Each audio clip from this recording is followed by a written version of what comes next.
আমি শুধু আপনাদেরকে বলবো যে যেভাবে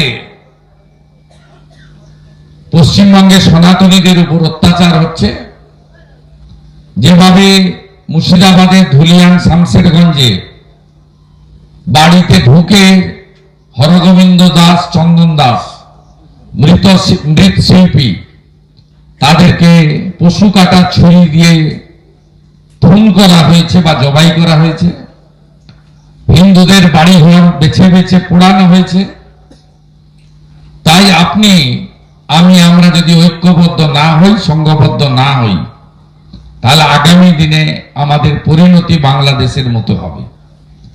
তাই সব জায়গায় আপনারা নিজেরা ঐক্যবদ্ধ হবেন, এক থাকবেন। যেটা যোগী আদিত্যনাথজি বলেন যে বাঁটেগা তো কাটেগা, ভাগ যদি হয়ে যান তাহলে আপনাকে কাটবে, নির্মমতার সাথে কাটবে। সেটা আমরা ধুলিয়ানের হরগোবিন্দ দাস, চন্দন দাসের ক্ষেত্রে দেখেছি।